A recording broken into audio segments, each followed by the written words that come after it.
Tracy naman. Ito ba? Ang lalaking ito ang boyfriend mo? Ito ang kasintahan mo? Tinamaan ka ng magaling, Tracy. Alam ba ng papa yan? Ha? Alam mo, sinuportahan kita. Gusto kong maging malaya kang umibig, magmahal. Pero, ba't naman ganito? Magsasaka ang pinili mong maging kasintahan? Tracy, nag-aral kang mabuti, hindi ba? Ang taas ng mga grado mo. Anong naisipan mo at pumatol ka sa kanya? Gaga ka talaga eh. Bahala ka sa buhay mo. Yan ang sabi ni Butch, ang kuya nitong si Tracy. Kuya naman, huwag ka namang ganyan. Nakakahiya kay Randy. Di ba ikaw may gusto nito? Ikaw ang nagpilit na sumama dito. Kaya huwag ka nang killjoy dyan. Umayos ka nga. Isa pa, walang masama sa kanyang ginagawa. Maano kung magsasaka si Randy? Di hamak namang mas gwapo at mas macho yan sa'yo. Baka nga mas masipag pa eh. Yan naman ang sagot ni Tracy sa kanyang kuya. Lalo nga lamang napikon itong si Butch sa sinabi nga ng kanyang kapatid. Kaya iniwan niya na nga ito at umuwi na lamang. Hindi naman apektado itong si Randy. Dahan-dahan siyang lumapit sa kanyang kasintahan at sinabing, "Oh, Giliw, nandiyan ka na pala. Kaya pala kahit sobrang sakit ng katawan ko kakatrabaho, biglang gumaan ang pakiramdam ko kasi nandiyan ka na. Namiss kita. Halika nga rito." Ang sabi naman ni Tracy, "Hay nako, bola ka na naman. Halika na. Kumain tayo ng almusal. May dala akong tapa para sa'yo. Luto ni Yaya." "Pasensya na kung biglaan yung pagbisita ko. Baka lang kasi malimutan mo. Mamaya ang birthday party ni Vic. Dapat maaga tayo ron, ha?" Itong si Randy ay solong anak ng kanyang mga magulang, ng kanyang amang si Caroman at kanyang inang si Ka Esther. Dati nga, sila ang may nagmamay-ari ng pinakamalawak na lupain sa bayan nga ng Laguna. Pero dahil sa kapangyarihan at kasakiman ng ama nga ni Tracy at Butch, nakamkam nga ng kanilang pamilya ang malawak na mga lupain doon, gamit ang mga tauhang mamamatay tao. Ang ama nga ni Randy ang isa sa napakaraming nabiktima ng ama ni Tracy. High school pa lamang noon si Randy, walang kalaban-laban. Hindi niya nga halos kayanin ang nangyari sa kanyang ama. Naging mahirap din para sa kanyang ina ang pagtanggap sa bagay na ito. Hindi nagtagal, bumigay na rin ang kanyang katawan. Napakahirap ng naging buhay ni Randy. Naiwan sa kanya ay iilang ektarya na nga lamang ng lupa. Ang masakit pa rito, wala na siyang mga magulang. Ngayon, punong-puno ng galit at paghihiganti ang kanyang puso. Mahirap man, pero kinaya nga niyang makapagtapos ng pag-aaral. Ngayon, ganap na nga siyang isang abogado. Siyempre, hindi niya ito magagawang mag-isa. Tinulungan siya ng kanyang mga kamag-anak, lalo na yung angka ng kanyang ama, upang siya'y makapagtapos ng pag-aaral at ngayon nga, meron pa siyang pag-aaring mga negosyo. Hindi man sabihin ng direkta, alam ni Randy na nais ng kanyang mga kamag-anak, lalo na ng kanyang mga tiyahin, na ipaghiganti ang kanyang ama. Nais nila na mabigay sa kanyang mga magulang at sa kanilang pamilya ang tamang hustisya. Handang magwaldas ng ilang milyong piso ang kanyang mga tiyahin, maisakatuparan lamang ang tamang hustisya para sa kanilang mga kamag-anak, lalo na sa ama ni Randy. Si Randy, ginawa ang lahat ng paraan upang mapag-aralan kung paanong umiikot ang negosyong pag-aari ng pamilya nga ni Tracy. Hindi lang yan, sinubukang alamin ni Randy ang buong pagkatao ng mga anak, mga kamag-anak nitong si Senyor Lauro, ang pumatay sa kanyang ama. Matapos niya ngang makilala ang pamilya nga ni Senyor Lauro, naisipan na nga ni Randy ang pinakamabilis at pinakamagandang paraan upang siya'y makaganti sa taong nagpapatay sa kanyang ama. Bakit nga ba hindi niya bihagin ang puso ng babaeng si Tracy? ang bunsong anak, ang prinsesa ng pamilya ni Senyor Lauro. Bata pa lang kasi itong si Tracy ay spoiled brat na nga ito. Sunod sa layaw, lahat ng nais niya, nabibili niya. Pinalaki ng kanyang mga magulang na lahat ng kanyang gusto ay makukuha gamit ang pera. Samantalang mismong kanyang mga magulang nagmula din sa kahirapan. Paano kamong bumilis ang pag-asenso ng kanilang pamilya? Bakit sila biglang yaman? Wala silang minanang kahit na ano. Nang dahil sa kahirapan, nang dahil sa sobrang gutom at kawalan, ginamit nila ang kasakiman upang sila ay umasenso. Nagnakaw, nanloko, nanggamit ng tao, pumatay ng kapwa-tao. Hanggang itong ang mga ni Tracy ay nakabuo ng isang grupo, mga tauhan niyang mamamatay tao. Mga tauhang tumatanggap ng bayad, kumiti lamang ng buhay.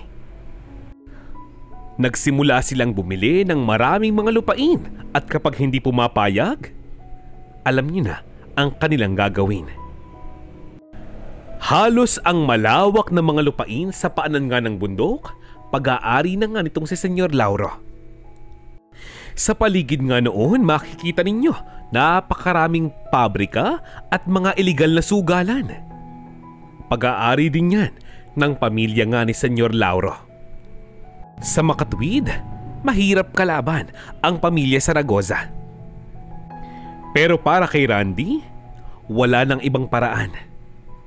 Wala nang urungan. Laban kung laban. Pinayuhan naman siya ng kanyang mga kamag-anak na mag-iingat. Hindi kailangang madaliin ang lahat. Baka daw kasi mamaya, kakamadali nga nitong si Randy.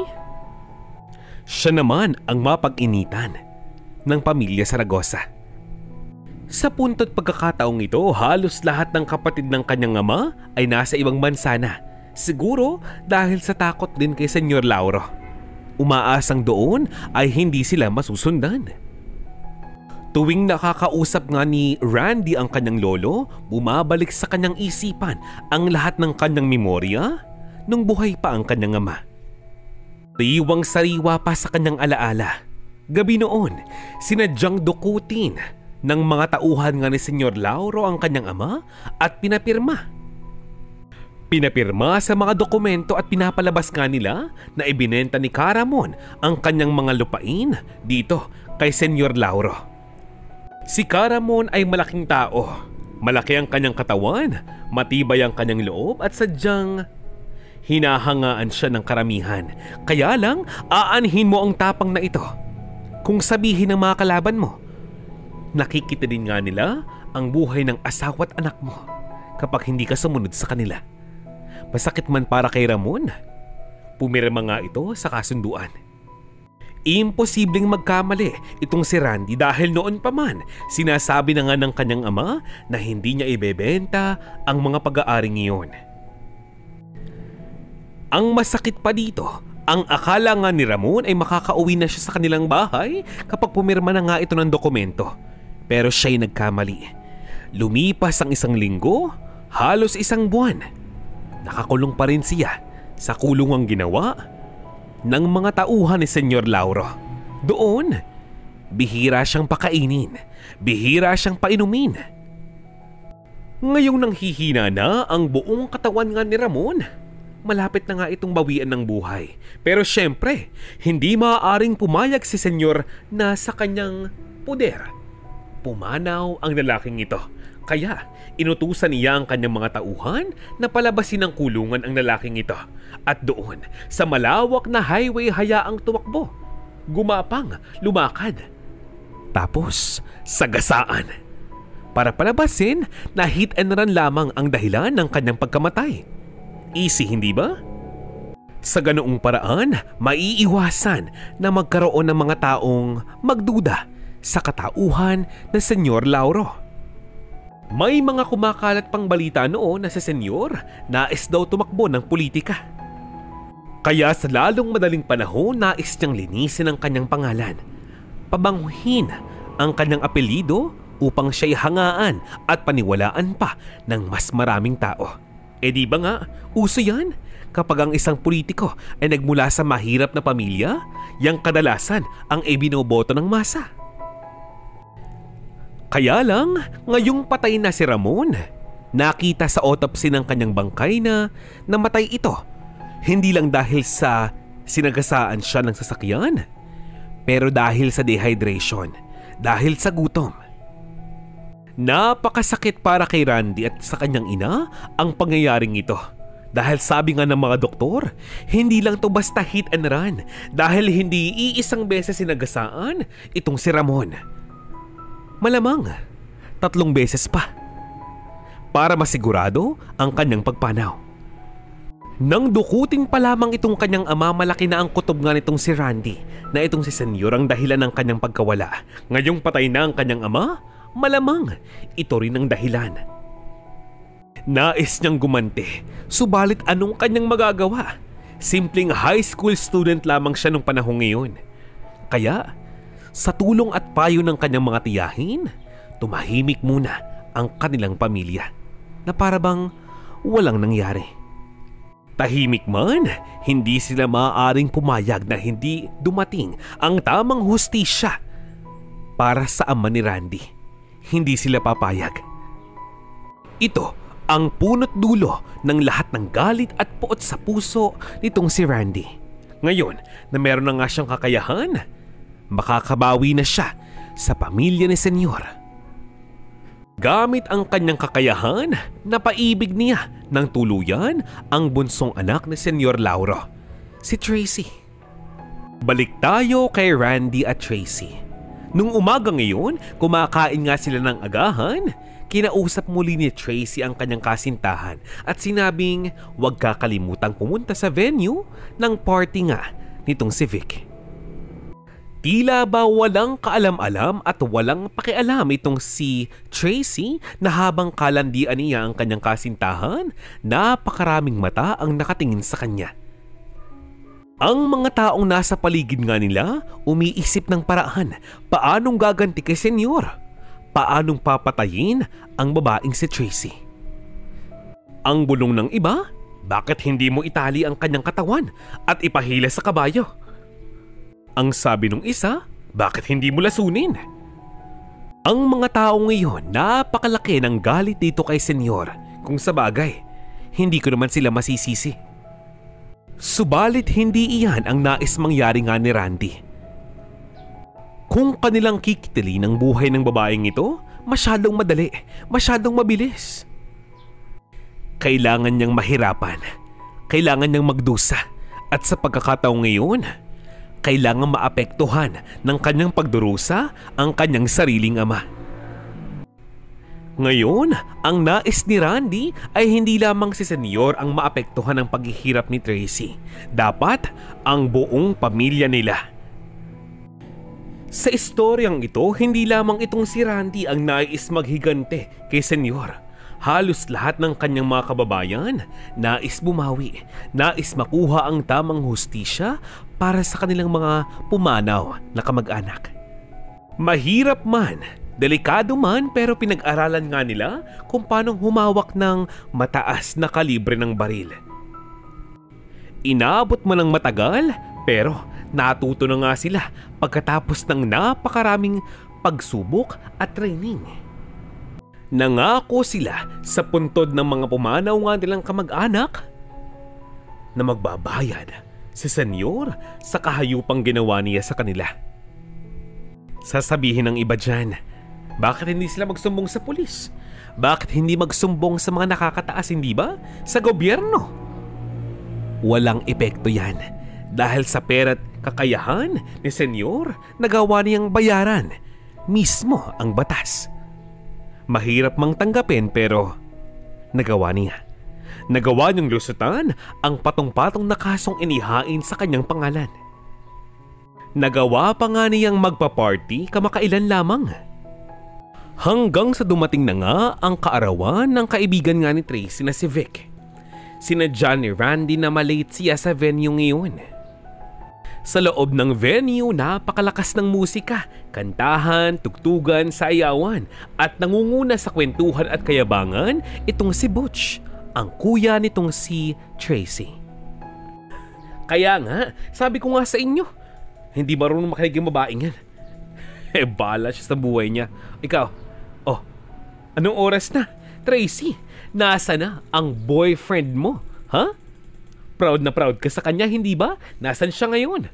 Ano, naguhugas pa ng kamay, ng paa dahil amoy kalabaw siya? Pwede ba? Hindi yun darating.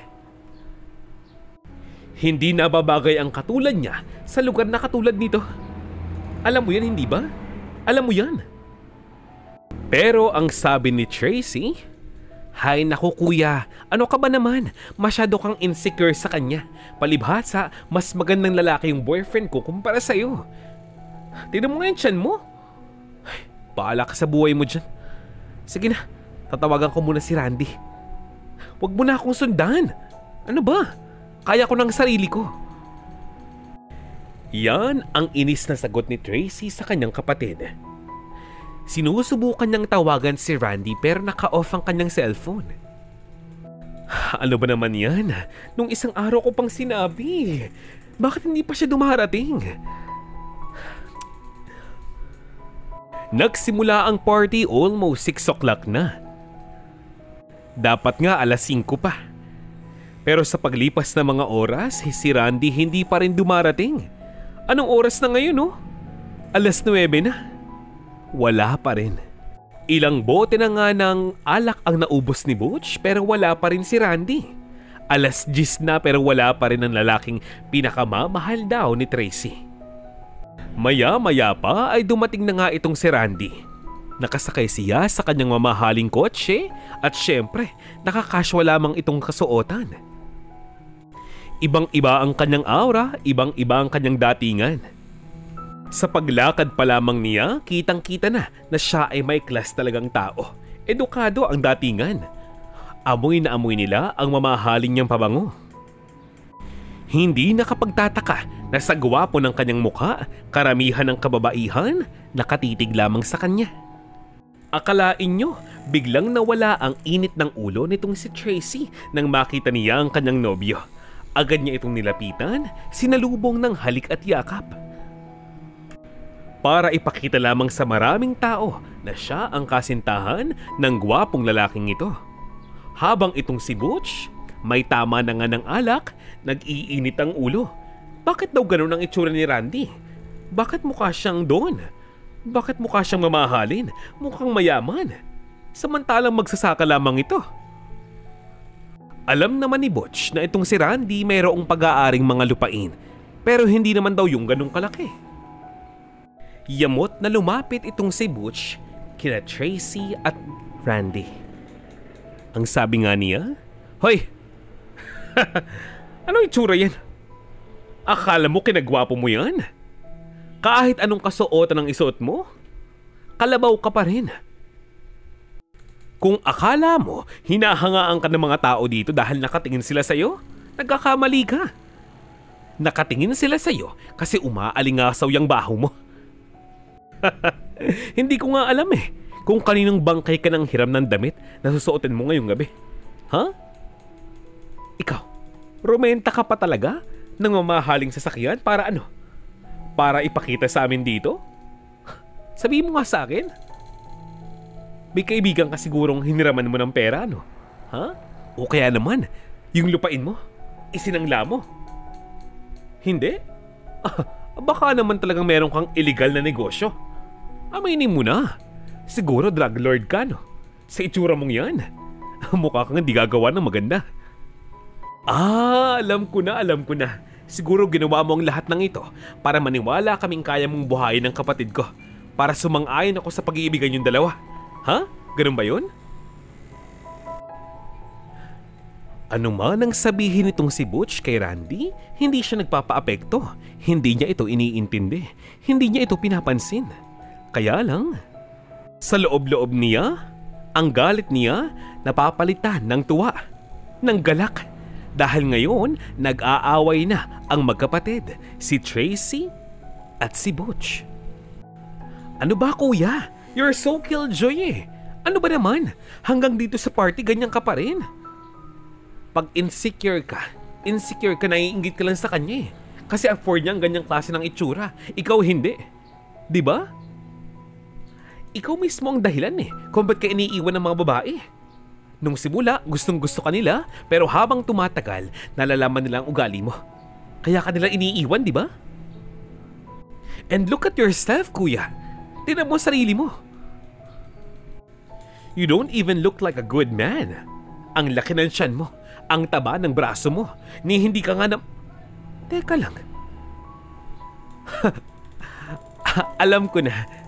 Kuya, all this time, lahat ng ito, lahat ng mga sinasabi mo, inggit ka sa kanya, no? Kasi lahat ng kung anong meron siya, wala sa'yo. Oo, mayaman ka, mapera ka. Pero ni isang babae, walang lumingon sa'yo ngayong gabi, hindi ba?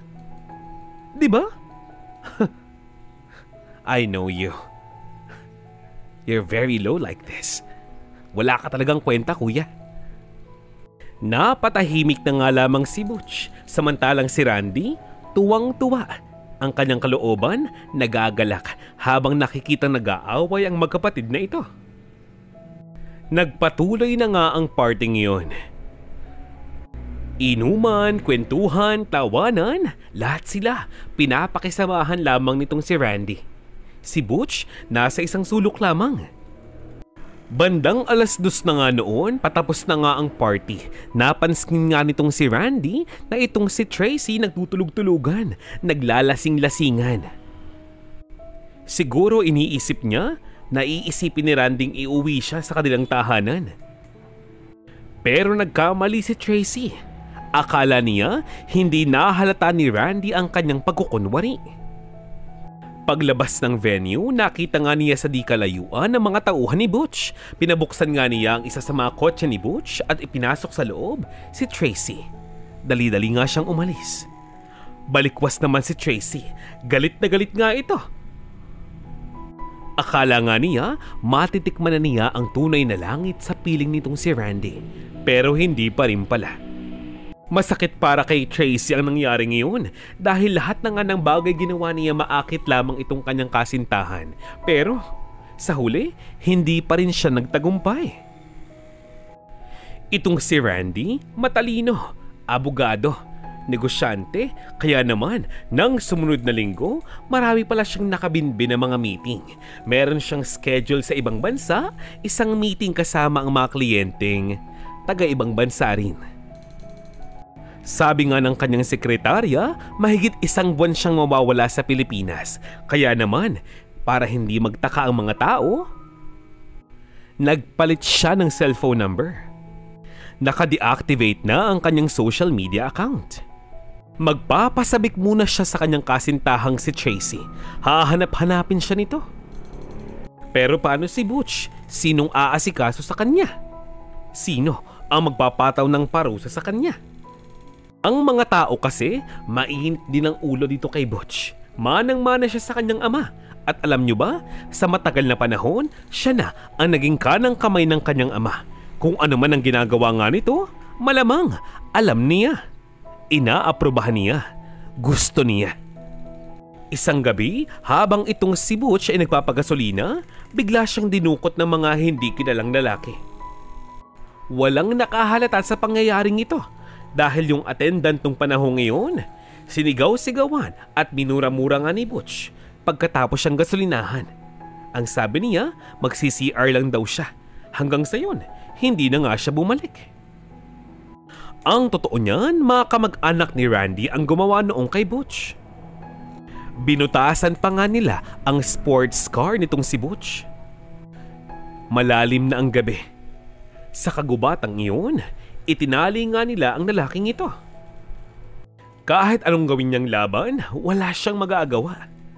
Malaki kasi talaga ang galit ng mga tao kay Butch dahil ang bali-balita nung huli, meron siyang nilapastangang isang babae, isang estudyante, na nag-suicide pagkatapos ng 1 linggo.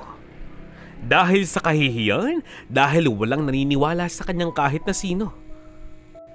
Bakit kamo? Lahat yon nabayaran na nga ng pamilya Saragosa. Hindi ito ang kauna-unahang pagkakataong meron siyang gawa ng hindi maganda. Siguro, pangatlo na ito. Ngayong taon. Nagkataon lamang naman na malayong kamag-anak nitong si Randy ang boyfriend ng dalagang yon. Ng babaeng nagpakamatay dahil sa kahihiyang ginawa nitong si Butch. Gamit ang isang mahabang tubo, binalian niya ng buto itong si Butch.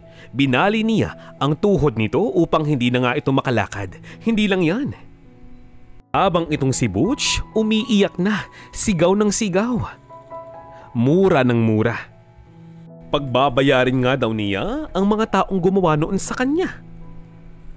Nagkataong siya'y nakapiring. Wala siyang maituturong tao. Nawalan nga siya ng malay nang maya-maya pa'y sipain ng isang lalaki ang kanyang ari-arian. Walang hiya ka, napakababoy mo. Para kang walang ina. Para kang walang babaeng kapatid sa ginawa mo sa kasintahan ko. Akala mo, ha? Akala mo nalimutan na namin? Napakaraming tao nagdusa dahil sa inyong pamilya. Dahil sa iyo. Dahil sa magaling mong ama. Pati ang aming tiyo. Napakabait niya pero anong ginawa ninyo? Ginawa niyo siyang parang baboy. Ano? Ha? Nagmamakaawa ka? Hindi. Hindi ka namin papatayin. Papahirapan ka namin. Hanggang sa mismong ang iyong ama na ang magmakaawa. Yan ang tugon ng mga lalaki sa paligid nga ni Butch. Ang mga pinsan ni Randy. Iniwan na nga nila si Butch sa gitna ng kagubatan na habang siya ay nakagapos sa puno nga ng mangga. Habang napakaraming langgam ang umaakyat ngayon sa kanyang mga paa. Labis-labis ang panghihina ng katawan nga ni Butch ni hindi na nga siya makapagsalita, ni hindi nga siya makasigaw.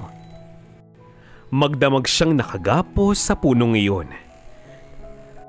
Nang siya'y magising ng umaga, muli niyang naramdaman ang sakit ng kanyang katawan. Pero bakit ganoon? Hindi niya raw maramdaman ang kanyang mga tuhod, ang kanyang mga binti.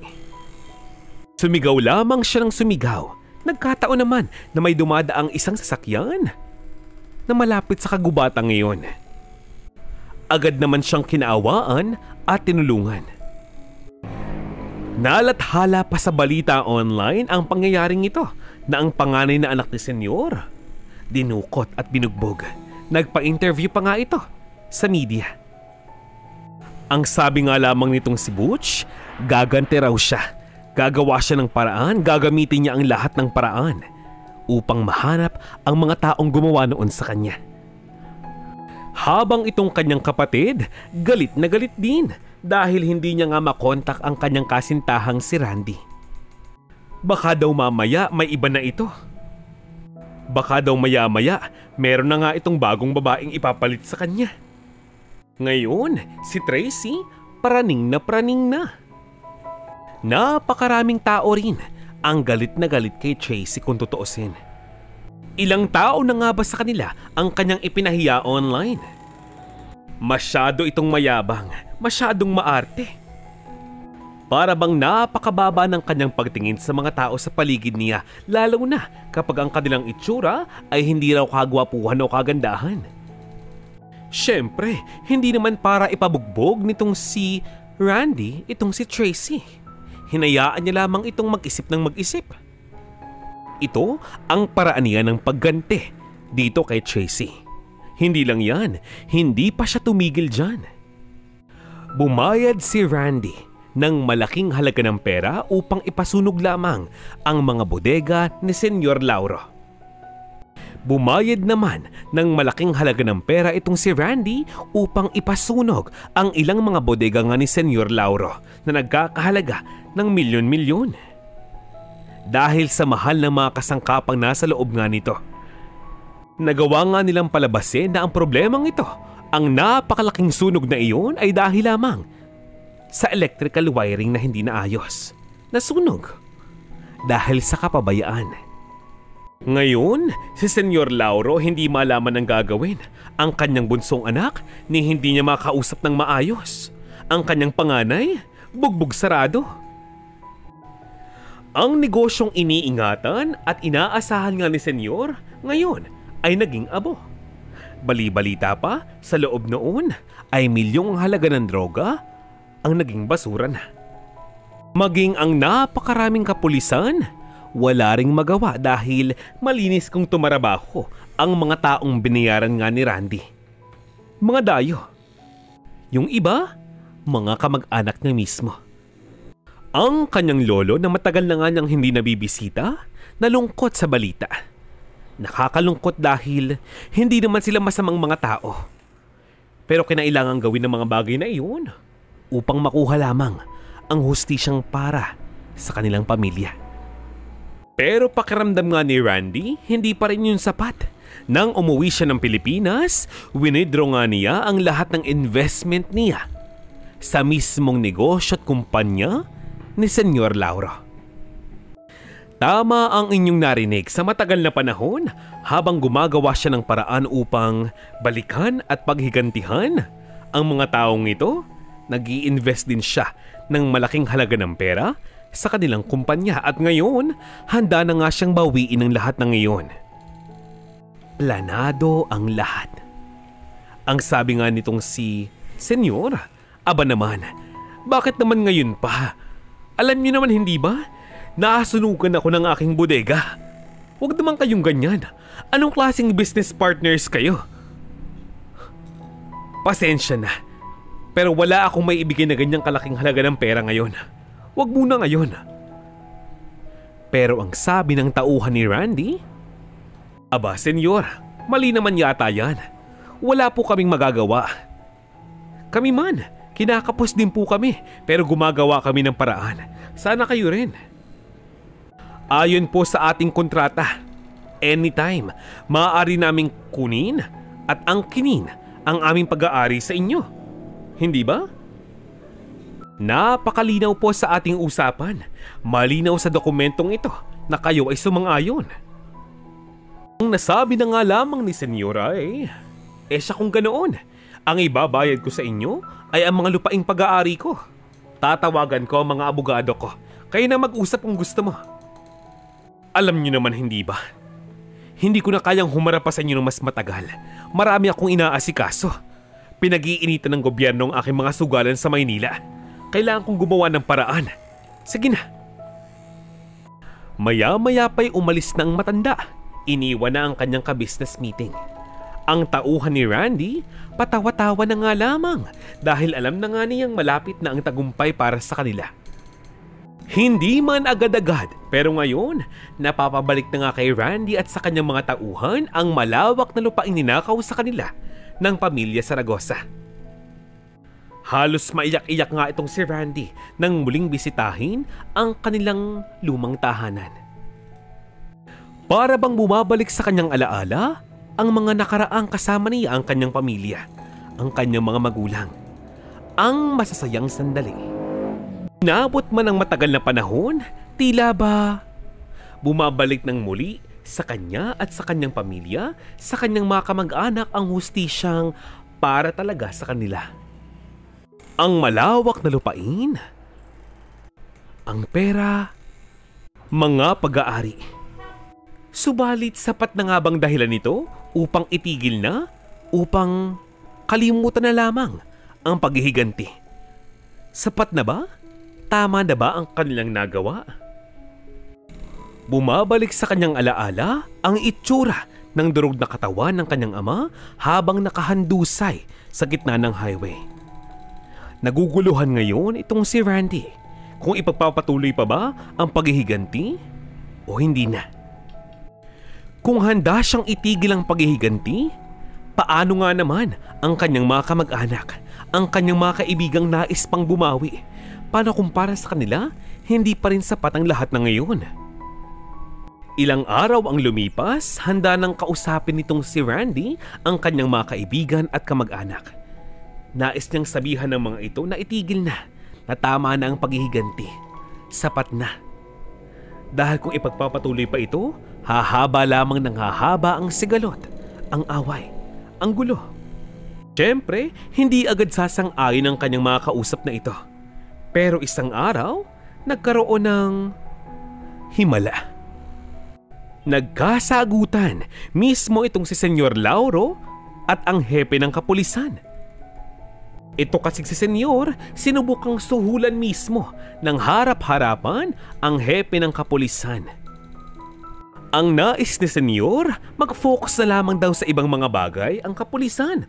Huwag na raw masyadong pansinin at bigyan ng halaga ang pag-iimbestiga sa kanyang mga negosyo na iligal. Nagkataong itong si Hepe, isang matuwid na pulis. Tinanggihan niya ang offer nitong si Senyor. Agad niya itong ikinulong sa kulungan. At dahil sa pangyayaring ito, hindi na nga nakatakas pa ang matanda. Agad siyang nadala sa City Jail sa Maynila ng sumunod na araw. Siya mismo ang gumawa ng sarili niyang hukay. Sa ginawa niyang ito, para siyang nagpakilala. Para niyang sinabing, "Oo, hulihin niyo ako. Ako ang pasimuno ng gulo sa buong lalawigang ito." Naging napakahirap ng buhay ni Senyor sa loob ng kulungan. Hanggang doon na nga siya na stroke at nahumal, hindi na nga siya makapagsalita ng maayos. Nang dahil sa pangyayaring ito, ang Diyos na mismo ang gumagawa ng paraan upang maitigil na ang paghihiganti. Ang hustisya na ang mismong kumatok sa pintuan ng buhay nitong si Senyor Lauro. Makalipas ang isang linggo, si Randy mismo ang bumisita kay Senyor Lauro sa loob ng kulungan. "Oh, kamusta? Bakit parang nagulat ka?" "Huwag kang mag-alala, hindi niyo ako kilala. Pero kayo, kilalang kilala ko kayo.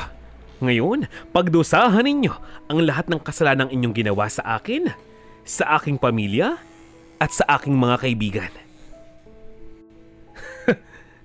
Nakakatawa. Napakaraming tao ang galit na galit sa inyo ngayon. At lahat sila nagbubunyi dahil nakakulong ka na ngayon. Sa dami ng taong pinatay ninyo, sa dami ng pamilyang nasira dahil sa inyo, dapat lamang yan sa iyo. Napaluha na nga lamang ang matanda, ngayong nagsisink na sa kanyang isipan ang lahat ng mga nagawa niyang kasalanan. Nang parehong araw, saktong dumalaw naman si Tracy sa kanyang ama. Naabutan nga niya si Randy. Pero hindi siya pinapansin nito, ni hindi siya kinakausap. Mahal, maligaya akong makita ka. Kamusta ka na?" "Mahal, bakit ayaw mong magsalita? Maraming salamat kasi binisita mo si Papa. Nakakaawa siya, ano? Grabe yung gumawa nito sa kanya. Grabe talaga." "Mahal? Uy, bakit ayaw mo kung..." "Ano? Ako to, si Tracy, ano ba? Bakit hindi mo na ako makilala? May amnesia ka ba?" "Uy!" Ang sabi ni Randy, "Hindi ako ang para sa'yo, Tracy. Huwag mo na akong kausapin pa. Hindi ako ang para sa'yo. Hindi na kita gusto, hindi na kita mahal. Pabayaan mo na ako. Galit ako sa pamilya nyo. Ayaw ko sa inyo at ayaw ko na sa iyo." Napaiyak na nga lamang itong si Tracy nang marinig ang sinabi ng kanyang dating kasintahan. Nang makalayo itong si Randy ang kanyang bulong, "Paalam, Tracy. Hindi ako masamang tao at alam kong hindi ikaw ang para sa akin. Hindi ako ang para sa iyo. Sana makalimutan mo na ako agad. Patawarin mo ako kung ginamit kita sa aking paghihiganti. Alam kong kakarmahin din ako. Pero tatanggapin ko yun ng buong puso. Maibigay ko lamang sa aking pamilya ang hustisyang para sa kanila." Magmula nga noon, hindi na nga nagpakita pa itong si Randy kay Tracy. Nang sumunod na buwan, itong si Randy nag-migrate na sa ibang bansa at doon tumira ng matagal na panahon. Bali-balita nga niya, naghirap na nga ng tuluyan ang pamilya ni Tracy. Nabulok sa kulungan ang kanyang kuya at ang kanyang ama. Nitong nakaraan lamang, pumanaw na itong si Butch. Dahil kinapitan siya ng malubhang karamdaman sa loob mismo ng kulungan. Samantalang itong si Senyor Lauro buhay pa naman hanggang sa ngayon. Kaya lang, hindi niya nakikilala mismo ang kanyang sarili at ang mga tao sa kanyang paligid. Yan ay epekto ng kanyang katandaan.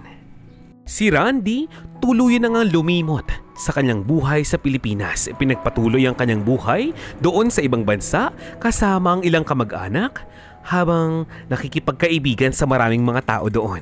Bumubuo ng sariling pamilya habang itinataguyod at mas pinagyayabong ang kanyang mga negosyo. At dito na nga po nagtatapos ang ating istorya ngayong araw na ito. Maraming salamat po sa inyong pakikinig. Shout out time! Binabati ko po ng isang maligayang araw sina Miss Arlene Malyari, Yolinda Castillo at Jonalyn Bueno. Kayo rin po, Miss Eliza Bicolana, Sonia Arcala at Arlene Malyari. Kasama sina Pio Poneles, Merleline, Bing Jorge at Merced Pineda. Hello, Miss Erlinda Claveria, Virgie Verhelda Dios at Christopher Almario. At sa lahat po sa inyong patuloy na nakikinig sa ating mga storya, maraming salamat po. Saan mang kayo lupalot ng mundo at ng Pilipinas, maligayang araw. Paalam!